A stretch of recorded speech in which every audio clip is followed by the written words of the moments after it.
Tubahaye ikaze kuri Eric Wanyu Media, tugiye kureba statistics ziravuga iki kuri Gasogi United na APR mbere y'uko bigora kuri uyu wa gatanu.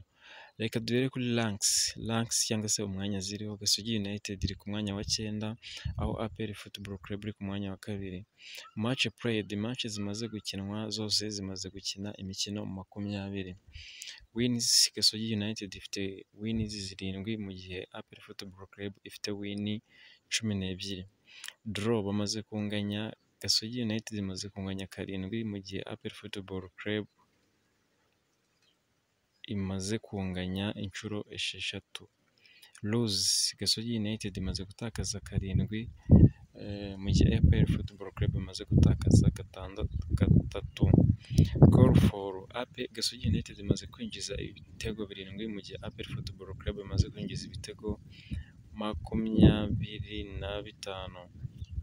Goal against, Gasogi United imaze gutsindwa ibitego 22 mu gihe Club Giant APR Football Club imaze kunganya gutsindwa ibitego 12. Point, amanota aravuga iki? Amanota aravuga yuko Gasogi United ifite 25 mu gihe APR Football Club ifite amanota 41. Clean sheet bagize, Gasogi United yagize clean sheet 7 mu gihe APR Football Club yagize clean sheet 11. Average goal scored, ugereranyije ibitego batsinda ku mukino, kuri buri mukino bavuga ko Gasogi United yagiye itsinda igitego kimwe ku mukino, mu gihe APR Football Club imaze kuba yatsinda igitego kimwe n'ibice 25. Average goal conceded, ho Gasogi United ni 1.1 mu gihe APR Football Club ari 0.6. Failed to score, imikino itagiye itsindamo Gasogi United ni imikino 9 mu gihe APR Football Club ari imikino 7. Biggest victory cyangwa se intsinzi zagiye zigira ikomeye cyangwa se twavuga nini mu mikino zagiye zikina, Gasogi United yagize biggest win ya ibitego 4-3 mu gihe kuri APR Football yagize biggest win ku bitego 4-2. Hano yari yatsinze ikipe ya Mukura Victory Sport, kuko icyo gihe umukino wa shampiyona ubanza aho Mukura Victory Sport yari yabanze gutsinda APR Football Club ibitego 2-0. APR ikaza mu gice cya kabiri yishyura bya bitego 2 igashyiramo n'ibindi 2 bigahita biba ibitego 4. Biggest defeat cyangwa se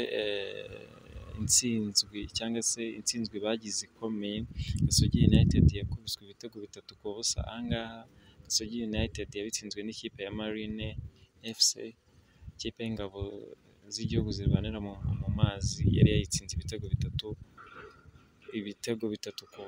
Kimwe na APR Football Club nayo yari yagize biggest defeat, yari yagize ni y'ibitego 3-0. Twibukiranye hano ko APR itari yakinnye, ahubwo yakoze amakosa ikinisha abakinnyi barenze umubare, bahita bayihanisha forfait, bayitera ibitego 3-0.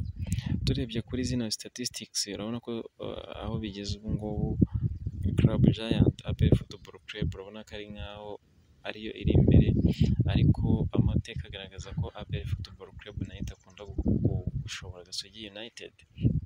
Mu mikino 5 iheruka, Gasogi United yanganyijemo 3, itsindwa 2, nabwo yari igitego 1-0.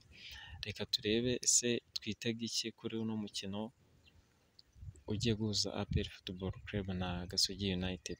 Reka turebe kuri uyu munsi ikiri buze kuvamo, ariko izi nizo statistics zigaragara kuri ano makipe zimaze gukina. Turabasaba subscribe, niba utarakanda subscribe waduha subscribe ndetse ugakanda na comment kugira ngo dukomeze twagure umuryango wa Eric Wanyu Media.